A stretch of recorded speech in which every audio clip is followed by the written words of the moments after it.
Hello everyone, आज salaries की second class हो चुकी है। सेकंड क्लास जो सैलरीज का है वो फुल अलाउंसेस टॉपिक के ऊपर बेस्ड है। You know that the most important component in salaries is perquisites, और परक्विजिट के ठीक पहले वाली टॉपिक है अलाउंसेस। तो अलाउंसेस की पूरी क्लास थी आज सेकंड क्लास, उसका ही मैं रिविजन अभी कराने जा रहा हूं तुम लोग के साथ।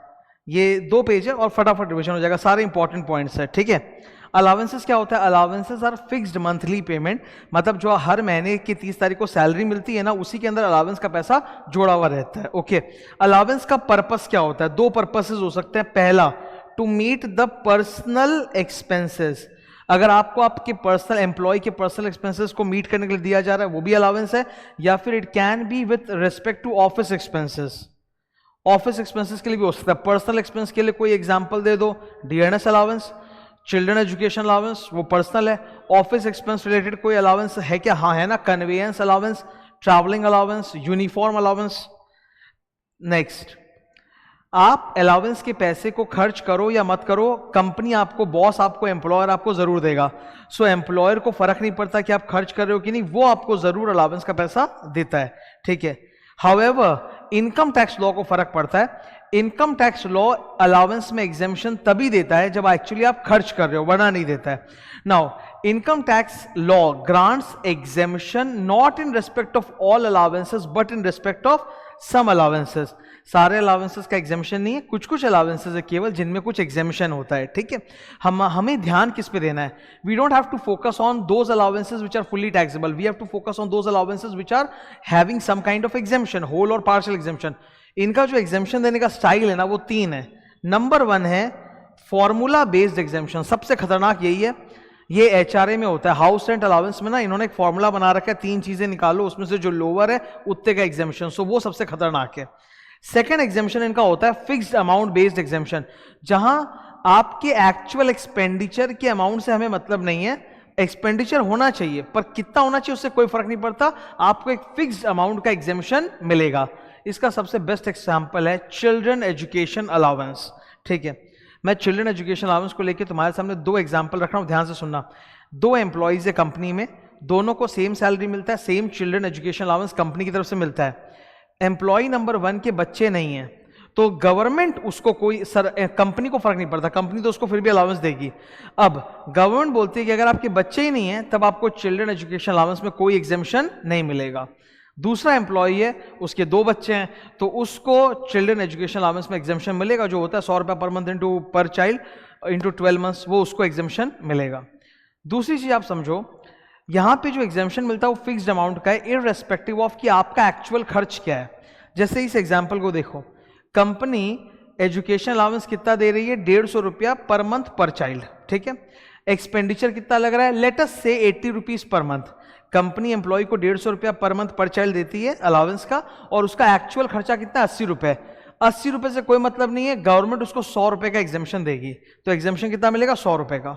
तो एक्चुअली कंपनी 150 रुपया पर मंथ दे रही है, खर्चा हो रहा है 80 रुपया, 70 रुपया फायदा हो रहा है, पर 70 रुपए पे टैक्स नहीं है, टैक्स सिर्फ 50 रुपए पे ही है। 150 रुपया अलाउंस जो मिला माइनस फिक्स्ड एग्जेम्पशन 100 रुपया, ओके। थर्ड,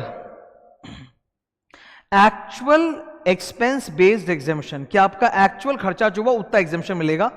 ये उन अलाउंसेस के लिए मिलता है जो ऑफिस एक्सपेंसेस से कनेक्टेड होते हैं, जैसे ट्रैवलिंग अलाउंस, यूनिफॉर्म अलाउंस, वहां जितना खर्च हुआ है उतने का एग्जेम्पशन है। सो ये 4 नंबर पॉइंट जो है ना, ये सबसे इंपॉर्टेंट है कि एग्जेम्पशन कितने तरह के होते हैं। 3 तरह के, formula based exemption, fixed amount exemption, actual amount expense based exemption. अब ये अलाउंसेस की समरी चार्ट है, 3 पार्ट में डिवाइडेड है। फर्स्ट वाला है fully taxable allowances. I am telling you, you don't have to focus on those allowances which are fully taxable, उस पर आपको ध्यान नहीं देना। थर्ड तरफ उधर है फुल्ली एग्जेम्प्ट अलाउंसेस। ये जो फुल्ली एग्जेम्प्ट अलाउंसेस है ना, ये भी मोस्टली आपके जो जज होते हैं ना कोर्ट में, जजेस एंड गवर्नमेंट एम्प्लॉय, उनके लिए है, ठीक है। तो उस पर भी आपको उतना ध्यान नहीं देना है, आपको मेन फोकस करना है उन अलाउंसेस पे जो पार्शियली एग्जेम्प्ट या पार्शियली टैक्सेबल है, ठीक है। सो ये सबसे इंपॉर्टेंट है आपके लिए। फुल्ली टैक्सेबल वाले ये आपके लिए उतने इंपॉर्टेंट नहीं है, याद रखने में एफर्ट डालने की जरूरत नहीं है। फुल्ली एग्जेम्प्ट में भी एफर्ट नहीं डालना, वो जजेस और गवर्नमेंट एम्प्लॉय को मिलता है। मेन एफर्ट किस पे जाएगा? पार्शियली एग्जेम्प्ट अलाउंसेस में। इसमें 3 कैटेगरी होते हैं, ये हम अगले पेज में डिटेल में डिस्कस कर लेंगे। याद आपको रखना है, एग्जेम्पशन का जो अमाउंट है वो कभी भी अलाउंस से ज़्यादा नहीं हो सकता। जितना आपको अलाउंस मिला है आप उतना एग्जेम्पशन क्लेम कर सकते हो, उससे ज़्यादा एग्जेम्पशन क्लेम नहीं कर सकते। अब पार्शियली एग्जेम्प्ट अलाउंस है, आई टोल्ड यू सबसे इंपॉर्टेंट कौन सा है, जो पार्शियली एग्जेम्प्ट वाला है, वो यही कैटेगरी है। उसमें 3 पार्ट है।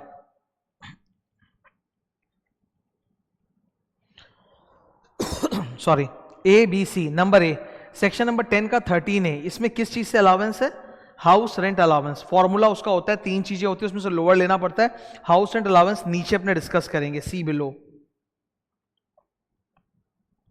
सेकेंड है 10 का 14 का 1 स्पेशल अलाउंसेस। 10 का 14 का 1 deals with those allowances which are connected with your office work. ठीक है, which are connected with your office work, ये कहीं ना कहीं आपके ड्यूटी से कनेक्टेड है। ठीक है, आपके ऑफिस वर्क से कनेक्टेड है, तो यहां पर आपको एग्जामिशन उतना ही मिलता है जितना आप एक्सपेंस करते हो। ऑफिस का काम के लिए अलाउंस मिला है तो जितने खर्च हुए उतना एग्जामिशन, बाकी जो आपको पैसा बच गया दैट इज टैक्सेबल। इसमें 6 अलाउंसेस आते हैं जो नाम लिखा हुआ है आपके सामने। ठीक है, ये 6 अलाउंसेस हमें याद रखने पड़ते हैं। ये 6 अलाउंसेस में जितना आप एक्सपेंडिचर करोगे उतना ही आपको एग्जामिशन मिलेगा। Exemption equal to amount actually incurred. 10 का 14 का 2 ये स्पेशल अलाउंसेस है which are basically connected with your personal expense, ये आपका पर्सनल एक्सपेंस होता है। ठीक है, यहां पर गवर्नमेंट ने फिक्स्ड अमाउंट का एग्जामिशन दे रखा है, वो फिक्स्ड अमाउंट आपको एग्जामिशन मिलेगा। तो यहां एग्जामिशन का फॉर्मूला है स्पेसिफाइड अमाउंट या फिक्स्ड अमाउंट। ये बहुत लंबी चौड़ी लिस्ट होती है, इसमें 14 अलग अलग अलाउंसेस है जिनके लिए कुछ फिक्स्ड अमाउंट का अलाउंस बोला हुआ है। सबसे ज्यादा फेमस 2 है जो एग्जाम में सम्स में ज्यादा आता है। Children education allowance as you can see 100 रुपया per month per child up to maximum 2 children, और दूसरा होता है हॉस्टल एक्सपेंडिचर अलाउंस, वो 300 रुपया per month per child up to maximum 2 children है। अब हाउस रेंट अलाउंस आखिरी टॉपिक है, ये अच्छे से याद रखना पड़ता है। इसमें फॉर्मूला होता है, फॉर्मूला ये रहा आपके सामने। फॉर्मूला में 3 चीजें, नंबर 1 एचआरए रिसीव्ड, आपको आपके कंपनी से कितना एचआरए मिला। Second rent paid minus 10% of salary.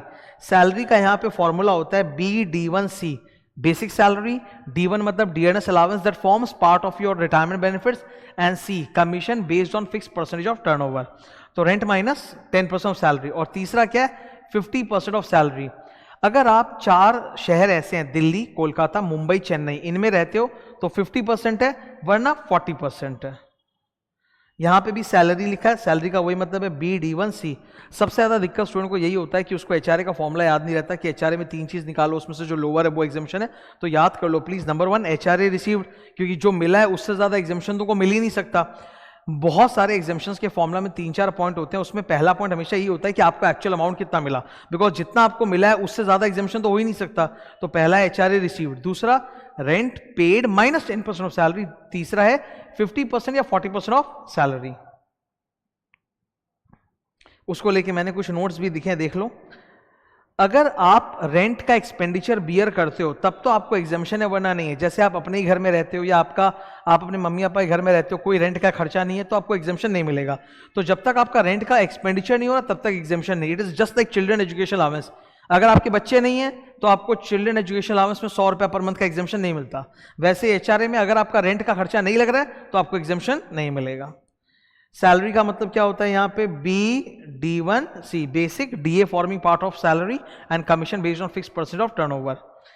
अब शहर को लेके अगर एग्जाम में कुछ नहीं बोला कि वो एम्प्लॉय दिल्ली, कोलकाता, मुंबई, चेन्नई में रहता है कि किसी और शहर में, तो हम क्या करें सर, हम 50% ले कि 40% ले, आप 40% लेके चलना। ठीक है, आप अगर कुछ नहीं बोला तो आप यही मानना कि वो दिल्ली, कलकत्ता, मुंबई, चेन्नई में नहीं है, तो 40% ऑफ सैलरी का एग्जामिशन है उसको।